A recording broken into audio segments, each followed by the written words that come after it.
চলুন আজ আবারও যাই বাগানে, আপনাদের সর্ষে গাছেদের সঙ্গে পরিচয় করাই। দেখুন ছোট্ট একটুখানি জায়গায় কত সর্ষে ফুল হয়েছে।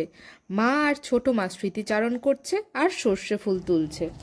সর্ষে ফুল দিয়ে কত কিছু খাওয়া যায় বল। সর্ষে ফুলের বড়া, ভাপা, তারপরে চুনো মাছ দিয়ে সর্ষে ফুল রান্না করতো না মা আমাদের। তারপরে বাটা বাটা কত কি খাওয়া যায় সর্ষে ফুল। সর্ষে ফুলের পোস্ত, সর্ষে ফুলের পোস্ত। এখনকার ছেলেমেয়েরা না এসব খাবার খেতেই চায় না। ওদের শুধু কি দাও, পিৎজা। না না, ওদের তো চিকেন, মাটন, পিৎজা, ডিম। আমরা ছোটবেলায় কত শাকসবজি খেতাম, আমরা এসব দিয়ে আমাদের পেট ভরে। আচ্ছা সত্যি কথা বলতো, এখনকার মায়েরা কি খাওয়ায় ছেলে মেয়েদের? এইটাই কথা। তাহলে মায়েরাই খাওয়ায় না, তা ছেলে মেয়েরা এখন এই মোবাইল আর টিভির দুনিয়ায় মানে আমরা মায়েরাই ছেলে মেয়েদের খাওয়া শেখাই না।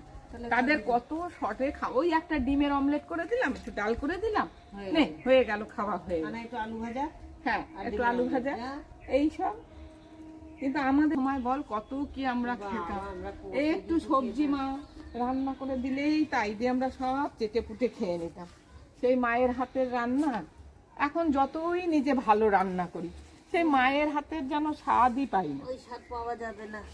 রিউ বলে আমি যাই রান্না করি, মা কি সুন্দর হয়েছে। আমি বলি কি জানি, আমার মায়ের মতন স্বাদ হয় না। যে যার মায়ের রান্না, ওই জন্য বলে না মায়ের হাতের রান্না।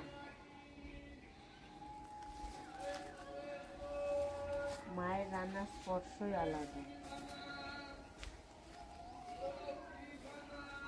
তোলা হয়ে গেছে আর এই বাগান থেকে দুবার ফুল তুলেছি জানিস তো, দুবার খাওয়া হয়ে গেছে। ও তুললেই ফোটে। হ্যাঁ তুলতে হবে, তুললে আবার না, আর তুলতে হবে না, অনেক হয়ে গেছে, অনেক। বাজারেও কিনতে পাওয়া যায় না, কিন্তু এই ফুলের স্বাদই আলাদা। পুরো পুরো গোবর সার তাই দিয়ে তৈরি, পুরো গোবর। দেখুন বন্ধুরা, এইটুকু জায়গা থেকে কতগুলো ফুল হয়েছে। এই ফুল দিয়ে আপনাদের ভাপা করে দেখাবো, এর স্বাদই আলাদা। সর্ষে ফুলের ভাপা বানানোর জন্য প্রথমে সর্ষে ফুল ধুয়ে জল ঝরিয়ে নিতে হবে। তারপর একদম ঝিরিঝিরি করে কাটতে হবে। যে কোনো সবজি, শাক মা এত সুন্দর করে কাটে যে দেখতেই মন চায়। তবে হ্যাঁ, নতুন রাঁধুনিরা সাবধান, এত ঝিরিঝিরি করে কাটতে গিয়ে হাত কেটে ফেলেন না যেন। খুব ধারালো বটি না হলে এমন কাটা যায় না। তবে এর সাথে লাগে সাহস আর অভ্যাস। কুচানো সর্ষে ফুল প্রথমে একটি বাটিতে নিয়ে তাতে দিতে হবে লবণ। ভালো করে মেখে 15 মিনিট রেখে দিতে হবে। ওই সময় বানিয়ে নিতে হবে একটি মশলা।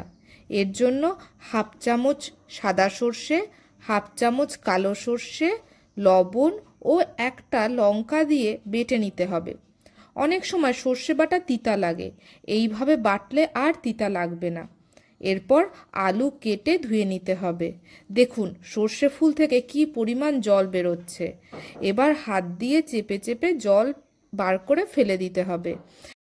এবার কেটে রাখা আলুর মধ্যে দিয়ে দিতে হবে ওই সর্ষে ফুল। এবার একে একে পেঁয়াজ কুচি, টমেটো কুচি, রসুন কুচি, কাঁচা লঙ্কা কুচি, সর্ষে বাটা, হলুদ, লবণ আর সর্ষের তেল দিয়ে ভালো করে মাখতে হবে। লবণ বুঝে দেবেন, কারণ সর্ষে ফুল আর সর্ষে বাটার মধ্যে কিন্তু লবণ দেওয়া আছে। এরপর একটি টিফিন বাটিতে ভরে নিতে হবে। প্রেসার কুকারে জল দিয়ে তার মধ্যে একটি স্ট্যান্ড বসিয়ে তার উপর বাটিটা বসিয়ে দিতে হবে। একটা সিটি পড়ার পর 10 মিনিট ধিমে আঁচে রান্না করতে হবে। স্ট্যান্ড না দিয়ে যদি ডিরেক্ট জলের মধ্যে বসিয়ে দেন তাহলে সময় কম লাগবে, মোটামুটি 5 মিনিটেই রান্না হয়ে যাবে। তবে একটু উঁচু গোছের টিফিন বাটি হলে তবেই জলে বসাবেন, নয়তো স্ট্যান্ডের ওপর বসাবেন, তা না হলে জল ঢুকে যেতে পারে। এবার ঠান্ডা হলে নামিয়ে নিন। তৈরি সুস্বাদু সর্ষে ফুলের ভাপা। এবার গরম গরম ভাতের সাথে পরিবেশন করুন। রান্নাটি ভালো লাগলে অবশ্যই জানাবেন।